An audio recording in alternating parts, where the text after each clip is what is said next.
4-year-old Tavanti Peras is one of the youngest on the missing persons file. Police say he was only 2 years old when his mother, a Thai national, defied a custody order, taking him from his father's home in the Sydney suburb of Castle Hill.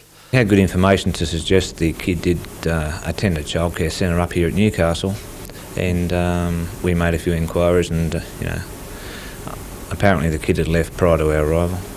It's believed the boy attended the Awabakal Childcare Centre at Wickham until July last year. It's here that the trail runs cold for the Missing Persons Bureau. The boy and his mother haven't been seen since. However, new information leads police to believe he may have an assumed name. Tavanti Peras may now be known as Mark Ma. Immigration officials have been alerted to the possibility that his mother may be trying to take him out of the country to Thailand.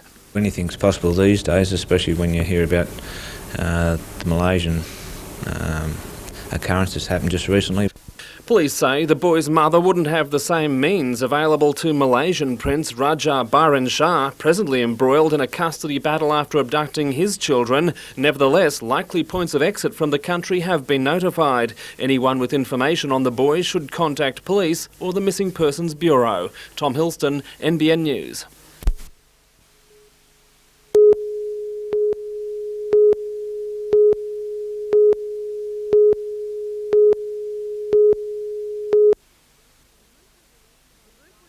The group was arrested on July the 20th when members of the North East Forest Alliance protested in Armidale, briefly taking control of the Forestry Commission office.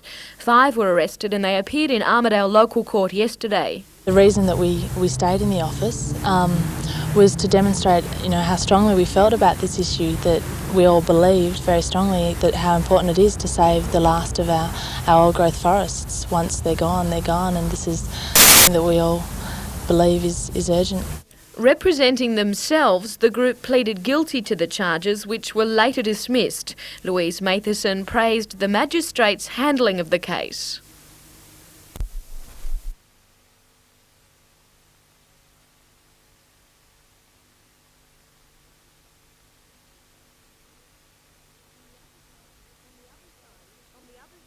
On the other side is District Forester John Branded. He hopes the protesters are sorry for their actions. We hope that those individuals involved in the occupation are truly sorry for the inconvenience they did cause to our office and the disruption it's taken us days to get back to normal after that. We also hope that their parent body, the North East Forest Alliance, do in future accept a more reasonable approach and realise that this type of behaviour clearly is acceptable to the community. Meanwhile, the latest blockade at the Karai Plateau west of Kempsey continues. NEFA claims logging of the area's old growth forest is illegal and immoral because it's the last known habitat of the eastern quoll. We are holding a dozer there. We have a blockade on Couchwood Road, and possibly negotiations will start very soon with the Forestry Commission and with the police.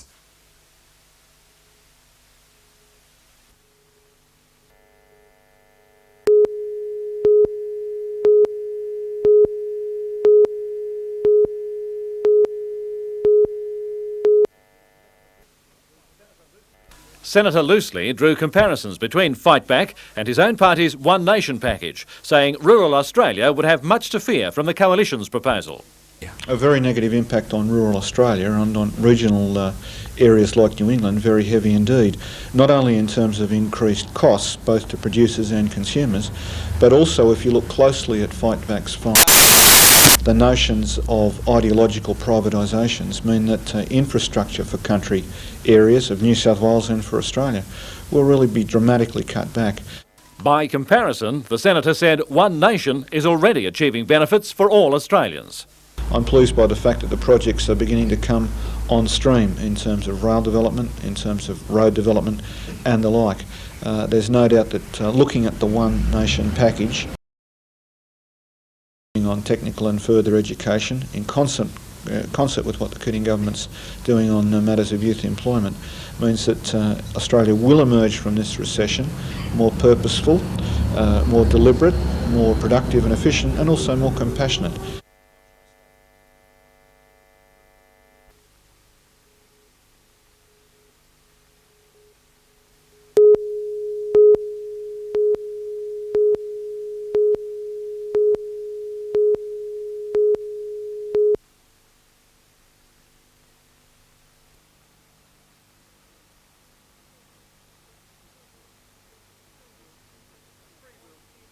Freewheel Theatre at Spears Point isn't pulling any punches with this play. It is a very, very strong play. It is emotionally affecting, and it really affects you in terms of what your values are. While it is fiction, the play is loosely based on the rape and murder of Stockton girl Lee Lee in November 1989. But it's also influenced by a series of violent attacks across the Hunter. The story follows a group of teenagers in a beachside suburb, how they interact, how they have trouble expressing their feelings except through anger.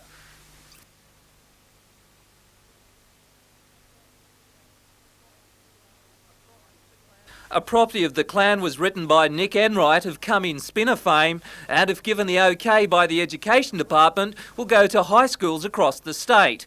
The public can see the show at Spears Point on the 14th and 15th of August.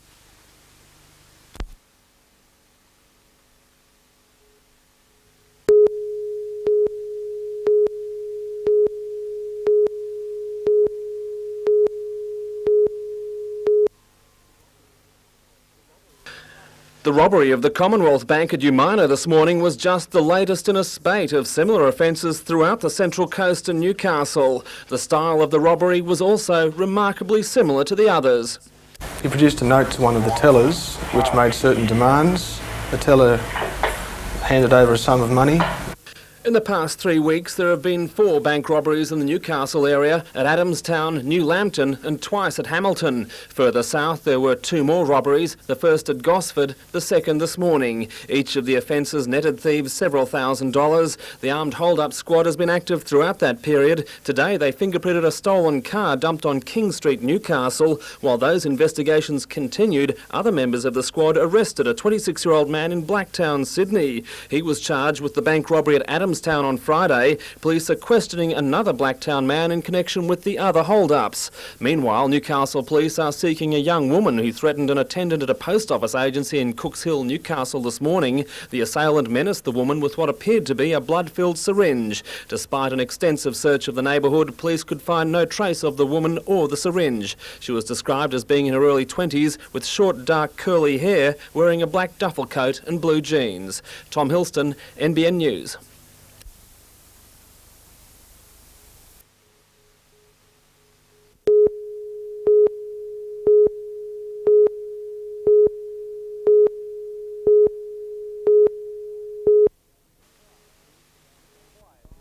In the quiet hills around Murrurundi, where life even lets sleeping dogs lie, there's a soaring ambition to be found. It's an ambition that has flown Peter Norville into air records 58 times.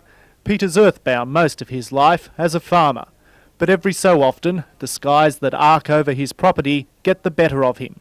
He climbs back into the cockpit and inevitably into the record books, as the fuselage of his aircraft proudly show. I'm not doing it for the glory of it, although most people do think you do. It's something I want to do. It's something that... 4 years ago, Peter became the first Australian to fly solo around the world, circling the globe in 35 days in his Cessna Hawk. Now there's a new dream, a new record to smash. Setting off from Tamworth, Peter's attempting to fly around Australia non-stop in less than 3 days. It's been a long time coming, about 4 years now, more than 4 years since I flew around the world in the Cessna, so yes, opening up new possibilities here. Peter wants to cut 20 hours off the existing record. To achieve that, he's flying not so much his Mooney 5 aircraft, but one big fuel tank. There should be enough fuel on board here. There's 1,350 litres. That should keep it in the air for about 50 hours. I've never flown for that length of time, but this will be a test, both for the aeroplane and for myself.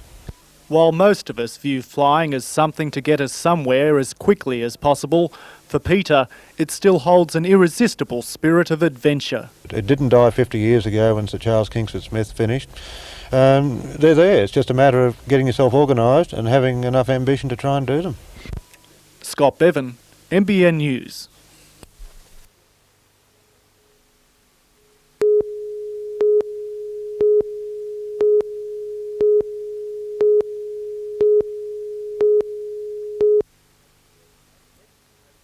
The texters have been working overtime at Taro. An Olympic flag flying high over Our Lady of Lourdes School. And the playground erupts right on cue, the fake flame held high. They even had the doves of peace. Well, pigeons of peace actually, but you get the idea. All the children underwent stringent drug testing. There was no pre-comp red cordial allowed.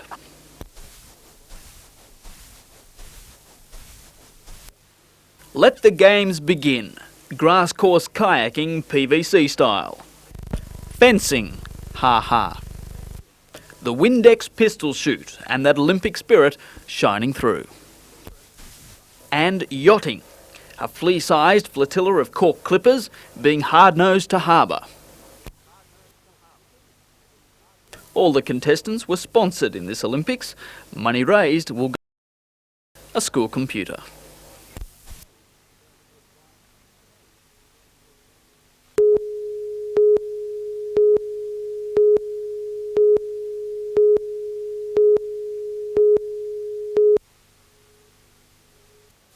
It was August 1942. The 39th Battalion was under-equipped and outnumbered.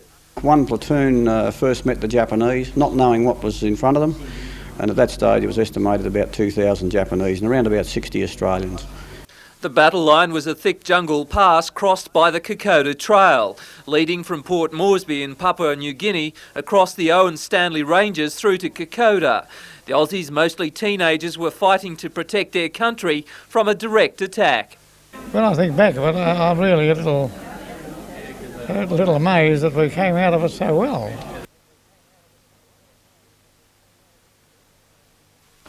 Today, the Singleton Army Base opened a special exhibition to commemorate the 50th anniversary of the battles, remembering the hundreds of men who lost their lives. Old diggers came to share tales of a turning point in the war, forcing the Japanese troops to retreat. The display, which runs till June next year, includes old weapons, uniforms and stories of the men who fought the odds and somehow survived. Peter Ryan, NBN News.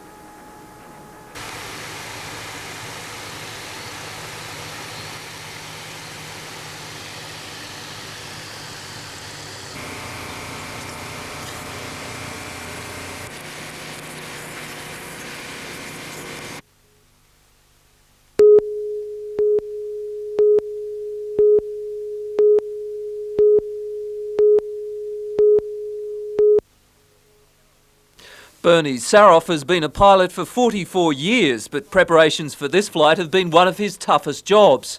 He heads a group of recreational pilots flying 10 planes from Maitland north to Darwin, across Timor, Bali, Jakarta, Singapore and then Kuala Lumpur.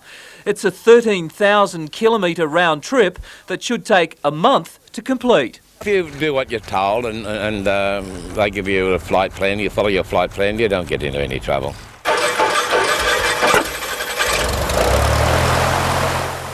The actual flying in 4- and 6-seater aircraft should be the easy bit. The last 9 months, Bernie has been organising landing rights, access to fuel and accommodation in 4 different countries. But with the paperwork behind them, the group is now winding up for takeoff in 3 weeks. Peter Ryan, NBN News.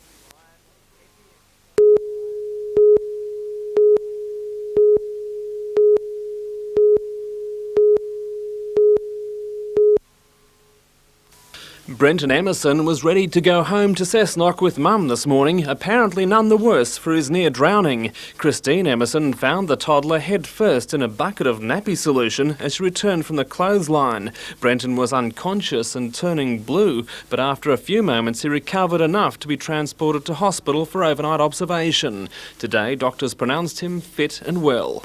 Brenton is extremely fortunate. In fact, medical staff say more fortunate than most parents realise. It doesn't take much to get a child into serious trouble. The important lesson here is that small children can drown in a very little amount of water. There have certainly been recorded cases of small children drowning in only 3 inches of water.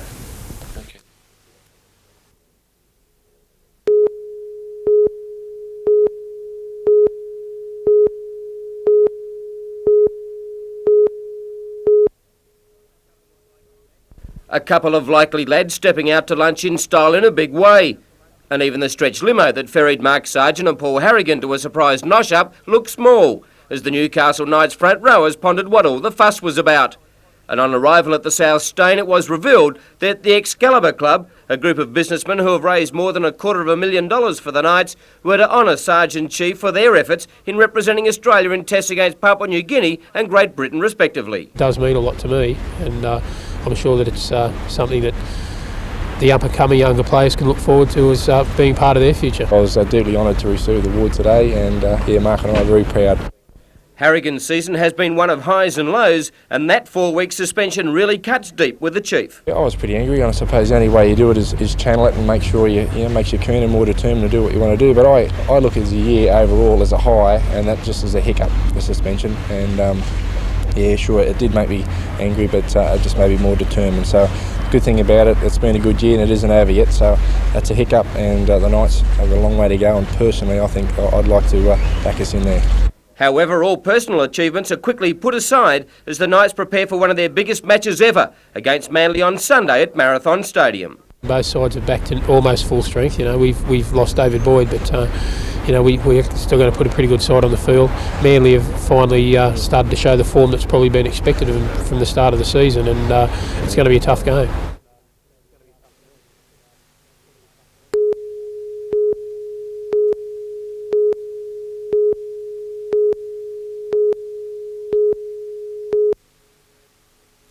Lifesavers launched an inflatable rescue boat into choppy waters at Avoca after reports of a person having been seen apparently floating face down. A 1 to 1.5 metre swell was running off the point at the time. Home break to world competition ranked Mark Sainsbury, who just returned from South Africa and the Reunion Islands. When rescuers reached him, Sainsbury was apparently not breathing. He was not attached to his board by its leg rope. The young surfer failed to respond to prolonged resuscitation attempts on the beach, paramedics suspecting he'd been knocked unconscious by a blow to the head while surfing near rocks.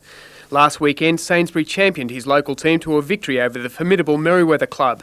He's accredited with developing innovative manoeuvres in the sport and had distinguished himself on the huge waves of Hawaii. It is a real shock. Mark was a fantastic surfer and a really well-liked person amongst the surfing community, and it's very, very hard to believe. I think it would be the first time in surfing's history that an elite surfer has actually died in an accident like this.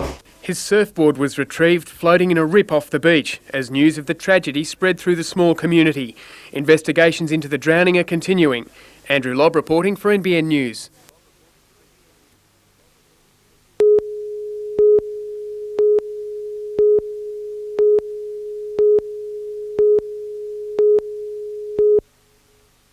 For the last 2 years, Busways has been the major operator in the Wyong area. In May, new timetables and routes were introduced. This caused concern for many residents and local schools and also sparked a barrage of complaints being sent to local member Paul Crittenden.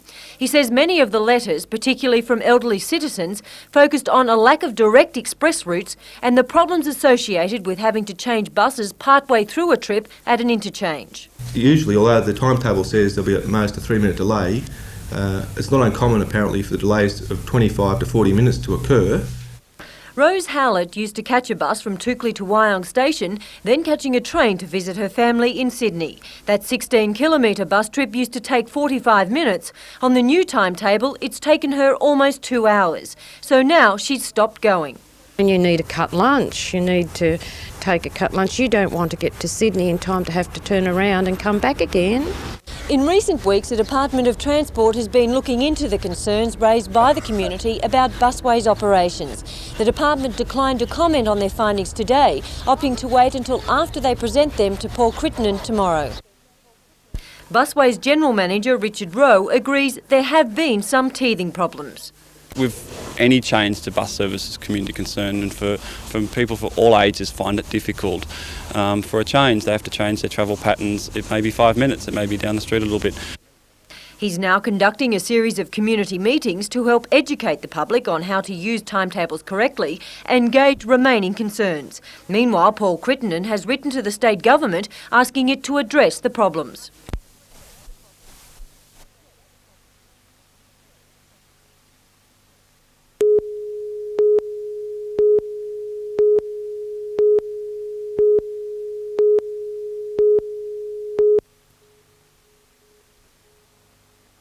About 2:30, he drove his Falcon sedan out of the TAFE College entrance, Ferriby Drive, onto the New England Highway, straight into the path of an eastbound vehicle. The elderly man suffered serious injuries in the crash and had to be revived several times by ambulance officers rushed to the scene in the rescue helicopter. Eventually, he was airlifted to the John Hunter Hospital, but was pronounced dead soon afterwards. The two young occupants of the Galant sedan involved were not seriously injured. Police have not released the name of the deceased, but say he was from the Singleton area. Earlier today, the New England Highway Pacific Highway intersection near Newcastle looked like a battlefield when two trucks spectacular mishap. The jackknifed semi-trailer had been travelling south along the New England Highway when, according to police, a car braked suddenly at the lights in front of it. The driver swerved and avoided the vehicle, but jackknifed his rig, skidding across a traffic island, bringing down two light stanchions and a large road sign. They, in turn, crashed onto three vehicles already stopped at the intersection. This Renault was written off. The woman driver was taken to the Mater Hospital. The semi-trailer driver was cut on the head and received slight whiplash and was also taken to hospital. Fortunately, a Roads and Traffic Authority crew having morning tea nearby jumped into action and prevented a bank-up of vehicles by directing a flow of traffic around the debris.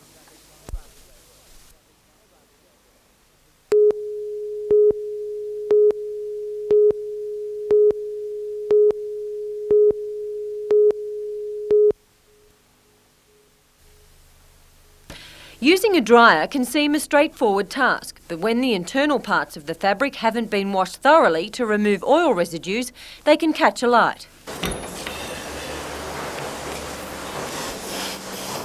This is typical of material towels coming from a restaurant impregnated with vegetable oil, which is most likely to catch fire in these gas dryers. In fact, we have had 3 of these smouldering fires in the last 3 months. The danger occurs when removing fabrics from a dryer and leaving them in a pile while still warm. They can spontaneously combust and ignite. Deputy Regional Commander John Craig says a number of fires in the Hunter have started this way and can involve any type of fabric with or without the presence of oil residues. A recent blaze at Stockton Hospital was due to the same principle.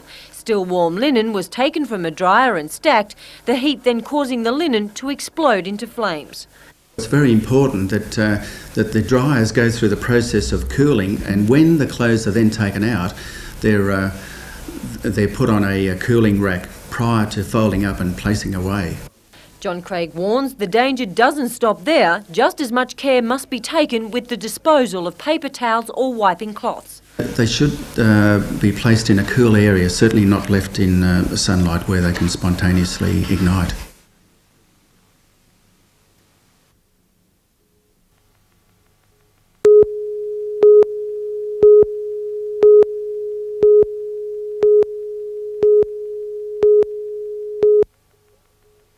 They call it the Battle of the Hastings, and the North Coast neighbours wasted no time getting together. The Sharks scored twice through centre Phil Rock and 5/8 Brett Avery. Warhope was kept tryless. Second rower Gary Cook kicked 2 penalty goals. Halfback Sean McNamara potted a field goal, the final score 12-5. Pork goes straight into the big one. Warhope now has to tackle the in-form Wingham Tigers in next week's final at Warhope.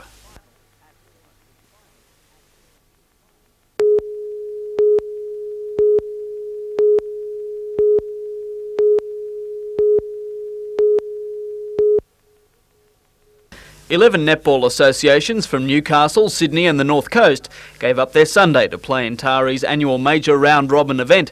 Teams were sorted into divisions and trophies awarded to winners and runners-up. To add to the abundance of netballs and pleated skirts, Tari also played host to a round of the State League. This is the first year Tari has been represented as a region on its own, previously having to travel to Newcastle or further north to Coffs Harbour to play in the state competition. Winners from the weekend will now play in semi-finals held in Kempsey later this month.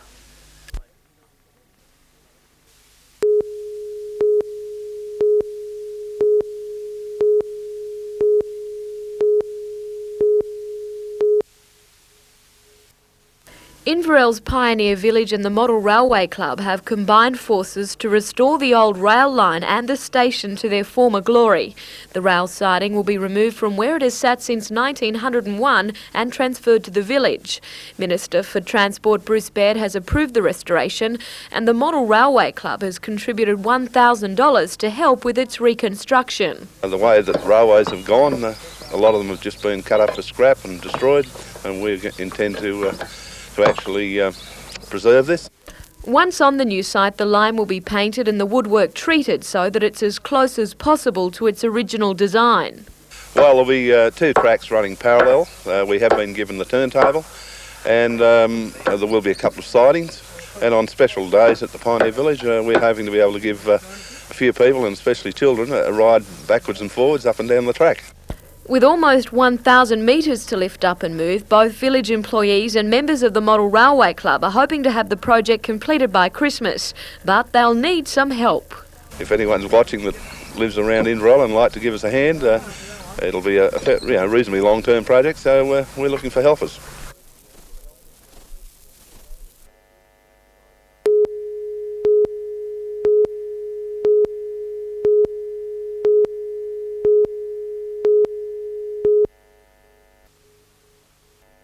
Scone is a town divided. Through its heart runs the Northern Rail line. Every day, more than 100,000 tonnes of coal are hauled along this line between Gunnedah and Newcastle in trains up to 84 wagons and more than 1 kilometre long. The only links from one side of Scone to the other are these 2 crossings, 800 metres apart. And that worries the council. If a train breaks down or has an accident on the second crossing, Scone is cut in half, leaving the 1,500 residents on the western side vulnerable. With all emergency services on one side, if that accident happened to involve a gas tanker or fuel tanker and a major fire occurred, then no emergency services could get to the other side of town.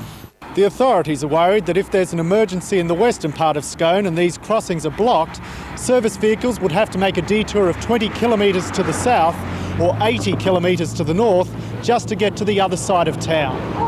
Well, any access for services would have to be by foot or by hand, and you can imagine the difficulties that could create. The town's emergency services are working on a disaster plan that won't leave Scone stranded on the railway. We have got some plans that we have been looking at, which hopefully will alleviate the problem. But Scone isn't alone with its crossing problem. According to the Association of Coal-Related Councils, there are 5 crossings in Gunnedah that can be rendered impassable, 1 in Muswellbrook, 3 in Singleton and another in Maitland. The association says the solution is obvious. The crossings should be relocated or upgraded and the state government should pay.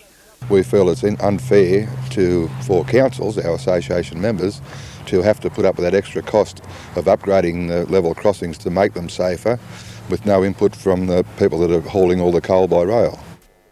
Scott Bevan, NBN News.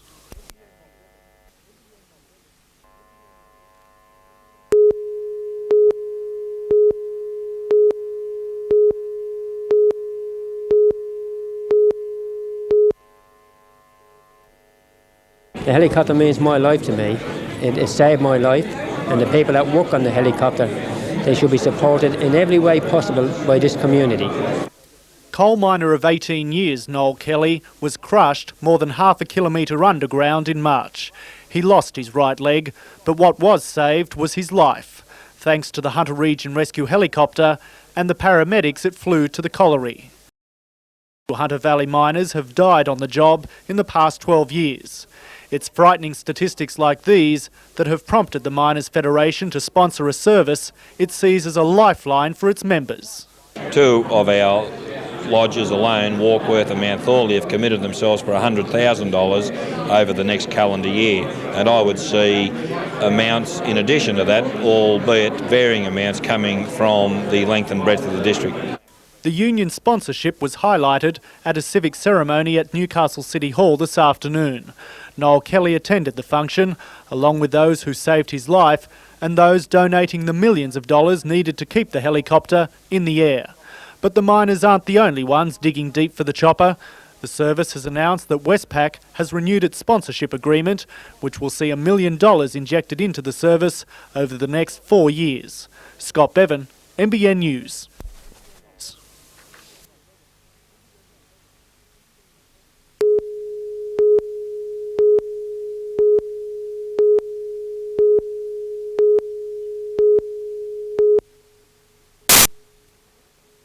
For more than 30 years, Narrabri-based programs conducted by the University of Sydney have worked at improving the region's crops.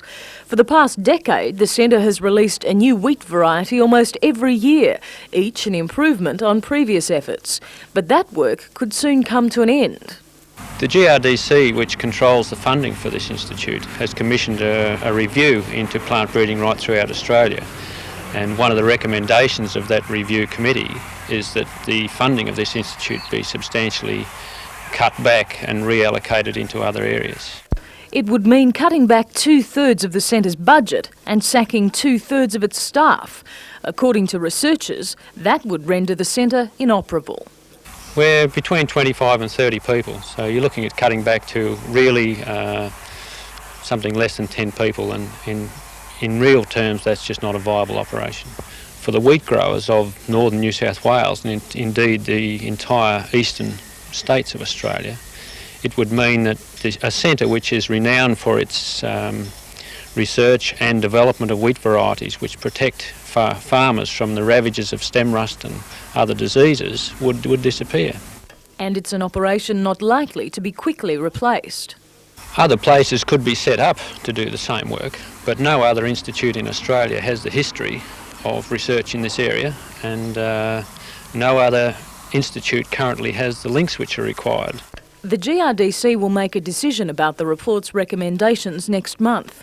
Until then, researchers are hoping to build a strong case for their survival with the help of growers.